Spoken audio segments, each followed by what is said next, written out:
Israel और Iran के बीच इस समय की जो परिस्थितियां हैं उस पर हमारी ये खास पेशकश आप देख रहे हैं। हमारे साथ एक्सपर्ट्स का एक पूरा पैनल है, बातचीत करें, लेकिन उससे पहले कुछ जानकारियां आपको हम बताते हैं। ईरान के सांसद अहमद अज़ाम ने कहा है कि हमारे पास आत्मरक्षा के सारे अधिकार हैं। इसका क्या मतलब निकाला जाए? क्या ईरान पलटवार करेगा? उधर ब्रिटिश प्राइम मिनिस्टर स्टामर ने ईरान को आगाह किया है कि पलटवार करने से बचे, बदले का ख्याल दिमाग से निकाले। मिडिल ईस्ट का संकट पूरी दुनिया पर असर डाल रहा है। ये सारी बातें ही थोड़ा सा और पसोपेश और तनाव की स्थिति पैदा कर रही हैं कि आगे क्या होगा, क्या ये इंतकाम अधूरा है।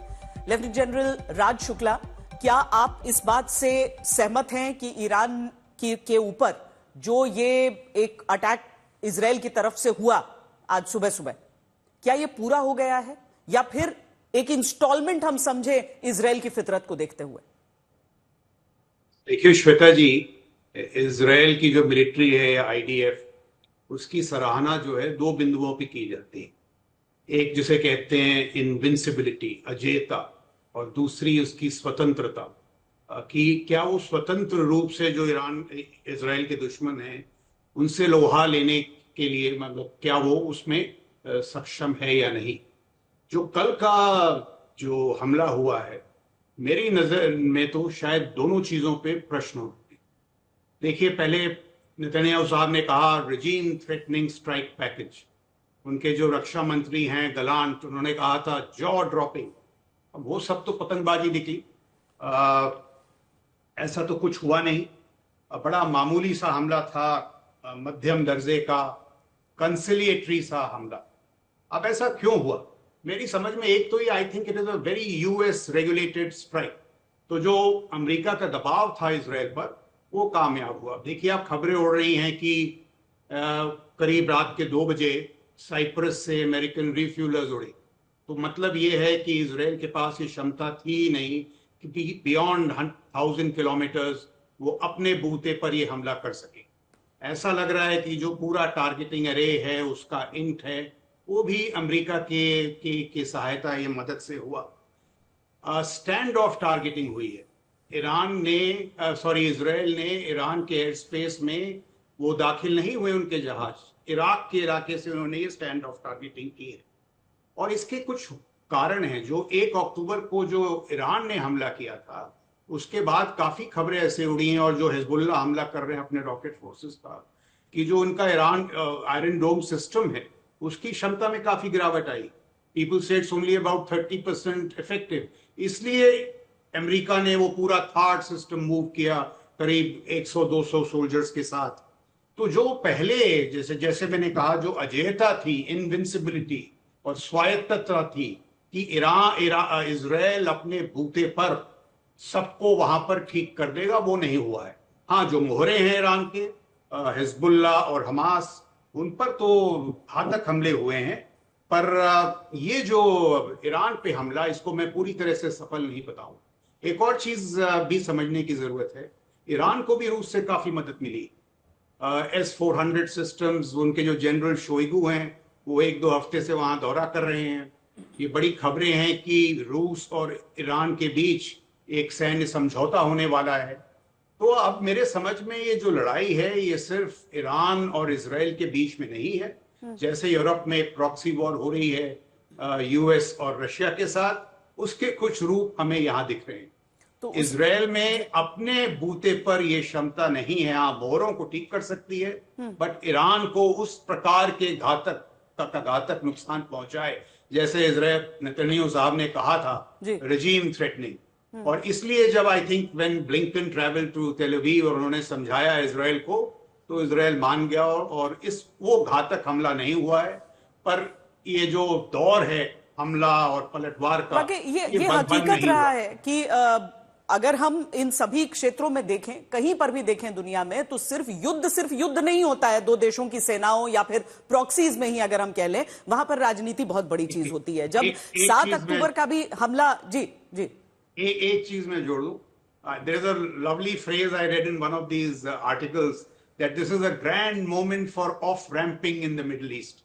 उसका आप हिंदी अनुवाद कर दें। दोनों को एक मौका मिला है to get off the ramp and to get the conflict down.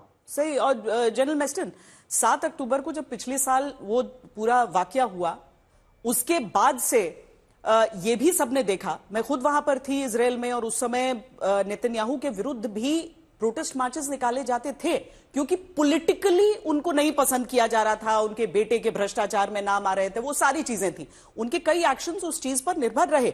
लेकिन इसके साथ ही अमेरिका के चुनाव के मद्देनजर हम समझें कि यह खत्म हो जाएगा, तो उसके साथ यहां पर भी धीरे धीरे शांति आएगी। और देखिए, मेरे को लगता है कि ये जो अभी ब्लिंकन की जो विजिट थी इजराइल में, उसके बाद कतार में थी, इजिप्ट से भी मिले हैं, मेरे को लगता है यहाँ पर अमेरिका का तो रोल बहुत बड़ा है ही, उसमें कोई डाउट नहीं है। और कतार के क्यों मिले हैं? देखिए, कतार एक मीडिएटर है जो इजराइल और ये खासकर अमेरिका और ईरान के बीच में वो मीडिएशन कर रहा है। तो जाहिर है कि ये जो हमला हुआ है, कतार ने शायद ऑलरेडी वार्निंग कर दिया होगा ईरान को, और ईरान को ये भी बोला होगा कि जब ये हमला होगा, क्योंकि ये फेस सेविंग डिवाइस में इसलिए बोल रहा हूं कि ये जो इफेक्ट हुआ है, टारगेट एंड पे इफेक्ट होना, वो आप देखिए इजरायली ये ईरान मीडिया बार बार बोल रही है कि कोई खास कुछ नहीं हुआ है, तो वो एक डिनाइबिलिटी उनको मिल गई है, उनके लिए भी फेस सेविंग वो हो गया है। कतार ने ये बोला है, और मेरे को लगता है ये हम तीनों पैनलिस्ट, चारों पैनलिस्ट यही बोल रहे हैं, मेरे को भी लगता है एस्केलेशन नहीं होगा। यूनाइटेड स्टेट्स का भी जहां तक रोल है, उन्होंने भी बहुत बड़ा ये विन फैक्टर अचीव कर लिया है इलेक्शंस के लिए। देखिए 5 अक्टूबर से, ये नवंबर से पहले मेरे ख्याल कोई एस्केलेशन नहीं चाहता था अमेरिका में, क्योंकि उसके परिणाम ये जो ग्लोबल ऑयल प्राइसेस वगैरह बढ़ते तो अमेरिका में तो उसका काफी प्रभाव होता। तो प्रेसिडेंट बुश, ये बाइडेन का इस पे काफी जोर रहा है। तो मेरे को लगता है, देखिए अभी एक और चीज मेरे को लग रहा है शायद पॉसिबल है। कल काफी ऑप्टिमिज्म थी कतारी प्राइम मिनिस्टर और ब्लिंकन के बीच में। वो ऑप्टिमिज्म ये है कि गाजा में भी अभी आप देखिएगा कुछ होने वाला है। मेरे को लगता है होस्टेज रिलीज का भी एक चल रहा है काफी प्लान, वो शायद हो सकता है, क्योंकि बार बार स्टेटमेंट बाइडेन का भी और सबका भी है कि आपने हमास की लीडरशिप को खात्मा कर दिया है। तो जब आपका ऑब्जेक्टिव अचीव हो गया है तो आप क्यों नहीं अभी नेगोशिएशन करते हैं? तो वहां पर भी शायद लग रहा है। तो मेरे को लग रहा है ये दिसंबर, जनवरी, फरवरी तक ये मिडिल ईस्ट में हो सकता है कि थोड़ा शांति का प्रभाव आ जाए। अमेरिका, कतार वगैरह का इन्फ्लुएंस है, और जितने भी देश है, सऊदी अरेबिया है, यूएई, कोई नहीं चाहता वहां पर ये युद्ध बढ़े। जहां तक अमेरिकन इलेक्शंस का सवाल है, ये जो एक और युद्ध चल रहा है रूस और यूक्रेन के बीच में, मेरे को लगता है उस पर ज्यादा प्रभाव नहीं होगा, क्योंकि वो ज्यादा इफेक्ट इनको नहीं कर रहा है। इस युद्ध को लेकर आपको लग रहा है कि जनवरी फरवरी तक? हाँ, मेरे को लगता है काफी मतलब स्लो हो जाएगा ये बताइए कि हाल फिलहाल हमने जो देखा, जो तुर्की में टेरर अटैक देखा, जिसके बाद वहां से भी उसका पलटवार करने की कोशिश की, बहुत अनस्टेबल सिचुएशन हर तरफ नजर आ रहा है। और ऐसे में इजराइल की तरफ से ये एक, उसकी क्षमता को देखते हुए हम एक टोकन पलटवार ही कहेंगे इसे। जी श्वेता, क्योंकि मैं मिडिल ईस्ट में रह चुका हूं, तो एक छोटी सी बात मैं कहना चाहूंगा कि हम लोग ये इसके ऊपर गौर नहीं करते हैं कि मिडिल ईस्ट के ज़्यादातर मुल्क, टर्की हो, Iran, Iraq, Babylonia, Saudi Arabia, इनको सबको एक अपनी जो हिस्ट्री है उसकी एक बड़ी अहम जानकारी होती है कि हमारा वजूद क्या रहा है ये। और अगर हम उस वजूद की बात करें, मैं देख रहा हूं कि धीरे धीरे करके तुर्की, पहले टर्की बोला करते थे इसको, तुर्की था ये, जो उस टाइम पर युद्ध हुए मिडिल ईस्ट में, उस टाइम पर तुर्की की जो फौजें थी वो सऊदी अरेबिया तक पहुंच गई थी ये। हाँ। तो अब जो हो रहा है, दो छोटी चीजें आई सी कि जो बाउंड्रीज हैं, जियोपॉलिटिकल सिचुएशन है मिडिल ईस्ट में, उसका रिकन्फिगरेशन हो रहा है। तुर्की, इराक, उसमें सऊदी अरेबिया ने जो ईरान का साथ दिया ऐसे ही नहीं दिया, या इजराइल का जो साथ देने की कोशिश करते हैं ऐसे नहीं दिया था। Palestine is a biblical concept, नाम है वहां पर उसका। तो ये सब जो है, हम एक जो हिस्ट्री को दोबारा से वहां पर जाने की कोशिश कर रहे हैं या दोबारा लिखने की कोशिश कर रहे हैं। तो इसमें ईरान इजराइल का डायरेक्टली कन्फ्रंटेशन इतना ज्यादा अहम नहीं रहेगा जितना कि मिडिल ईस्ट का जो कन्फ्रंटेशन है, उसमें चाहे आप जो हाउथी ग्रुप को देख लीजिए, हमास को देख लीजिए, ईरान साथ देता रखा है। ईरान के बड़ी एस्पिरेशन है यहाँ पर आने के लिए। ईरान के जो खलीफा रहे हैं वो भी यहाँ पर इजिप्ट तक पहुंच गए थे ये, तो ये सब जो है हो रहा है कि पुराना खेल दोबारा शुरू हो रहा है। और मैं समझता हूं कि जनवरी फरवरी में सहमत हूं, लेकिन उसमें क्या हम यही चीज देखेंगे या कोई और नया एंगल आएगा, उसके इसका लिए इंतजार करना पड़ेगा। डॉक्टर अवाद, क्या मैं आपसे पर्सनली जानना चाहती हूं, क्या आप इजराइल की तरफ से एक उसने कहा था ना कि हम रिवेंज लेंगे और अपने टाइम और समय जो जगह होगी वो हमारी चूजिंग की होगी, बड़ी बातें की गई थी, उसके हिसाब से आपको लग रहा है कि ये जो अभी उसकी तरफ से किया गया है ये किस वजह से ऐसा हमला है, जहां पर पूरी दुनिया में बहुत एनालिसिस हो रहा था कि किस जगह को वो निशाना बना सकता है? पर्सनली आपको लगता है कि उसका ये रिवेंज है या आपको लगता है इसके आगे वो कुछ कर सकता है? और रिवेंज की बात नहीं है, ये तो हिपोक्रेसी ऑफ द वेस्ट। आप जरा से देख लो, राष्ट्रपति यूएस राष्ट्रपति बाइडेन में या प्रधानमंत्री का यूके में, और सबको कह रहे इजरायली हक में ईरान अटैक करना चाहिए।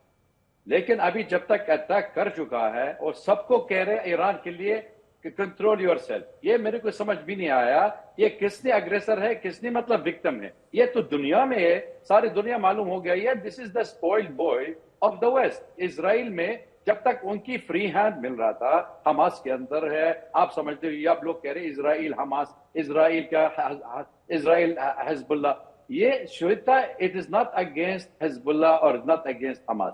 इजराइल का एम्बिशन है फ्रॉम यूफ्रट्स टू नाइल, यानी मकसद है सीरिया, जॉर्डन, लिबानन, फलस्तीन, 1/3 ऑफ सऊदी अरेबिया, इराक भी है, सिना पेनिनसुला है। उनकी जब तक उनकी फाइनेंस मिनिस्टर खुद कह रहे दिस इज हमारी बॉर्डर है, और एक और अलावा भी किया था इस्तांबुल कैपिटल ऑफ इजराइल। आप देख लो दिमाग में ये लोग है कहां जाएंगे। इसलिए हमको अभी तक 40 मिनट हो गया था, किसी को बोला भी नहीं कितना लोग मर गया था, ये गाजा के अंदर कितना लोग मर गया, लिबानन के अंदर है।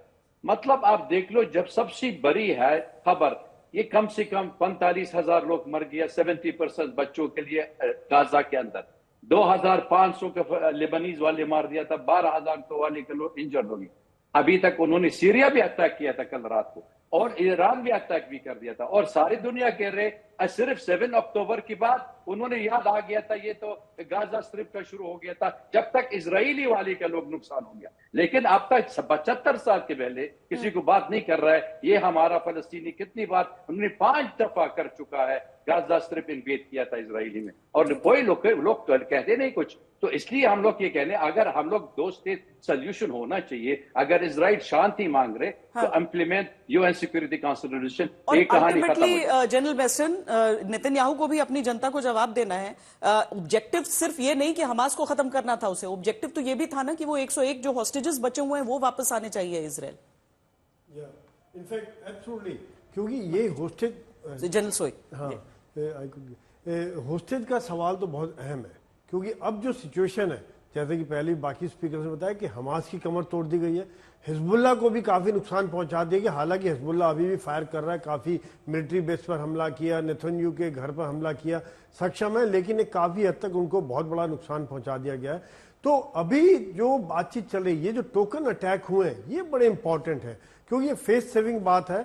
क्या ये एक युद्ध को कम करने की बात है, या फिर इजराइल ईरान के साथ डायरेक्ट नहीं भिड़ना चाह रहे हैं? क्योंकि ईरान एक देश है और बाकी प्रॉक्सीज हैं, आतंकवादी ग्रुप है, हमास है, हिजबुल्लाह है, हुथी है, इनको के ऊपर जो हमले होते हैं वो अलग तरह से हमले हो रहे हैं, और ईरान के ऊपर जो हमला हुआ है वो अलग तरीके से हुआ है। जिस प्रकार से एक लाइट, एक मैसेज वाली बात है कि हम आ सकते हैं, हमला कर सकते हैं, लेकिन इतना नुकसान नहीं हुआ, और ईरान भी कह रहा है कि कुछ भी नहीं हुआ, 2 हमारे सोल्जर मारे गए, तो वहां भी चाहे मारे गए ज्यादा हो, लेकिन मीडिया पूरा उनके कंट्रोल में, टीवी चैनल उनके कंट्रोल में, हमारे जैसे तो है नहीं, जैसे आप और हम खुल के बात करते हैं। तो वहां पर ईरान फेस सेविंग कर रहा है कि कुछ भी नहीं हुआ, इजराइल कह रहे हैं हमने बहुत कुछ कर दिया, ईरान कह रहा है कि हमने पहले जो हमला किया था इजराइल को बहुत बड़ा नुकसान पहुंचाया था 1 अक्टूबर को। तो ईरान के अंदर जो पॉलिटिकली मैसेजिंग है कि ये हम लोग बहुत बढ़िया चल रहे हैं, और वही बात घूम फिर कर आ जाती है कि अब जो हमने देखा है, क्या ये इस युद्ध का अंत है या फिर उसके आसपास भी कुछ नहीं।